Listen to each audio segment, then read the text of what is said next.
Hello viewers, welcome to Root to Success YouTube channel. இந்த சம்ல 71 8 ஆல divide பண்ணா reminder என்னன்னு சொல்லி கேட்டிருக்காங்க. ஓகேவா? 71 8 ஆல டிவைட் பண்ணா என்ன வரும்? 8 8s are 64. இப்போ ரிமைண்டர் என்னது நமக்கு 7. அப்ப x ஓட வேல்யூ என்ன 7. 71 congruent to 7 mod 8. ஓகேவா? இந்த மாதிரி 1 மார்க்ல கேட்டா இந்த மாதிரி ஸ்டெப்ல போடுங்க. இதே 2 மார்க் 3 மார்க் அப்படினா நம்ம எப்படி போடணும்னா இப்போ வந்து 71 க்கு நியரஸ்டா எந்த வேல்யூ 8 ஆல கம்ப்ளீட்டா டிவைட் ஆகும் பார்த்தோம்னா 64. சரியா? அதனால 64 congruent to ரிமைண்டர் என்ன வரும்? 0 mod 8.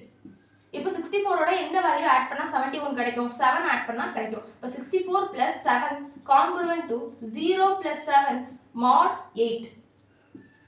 64 + 7 என்னது 71. congruent to 0 + 7 7 mod 8.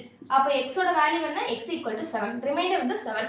1 மார்க் கேட்டா இந்த மெத்தட் யூஸ் பண்ணுங்க. 2 மார்க் கேட்டா இந்த மெத்தட் யூஸ் பண்ணுங்க.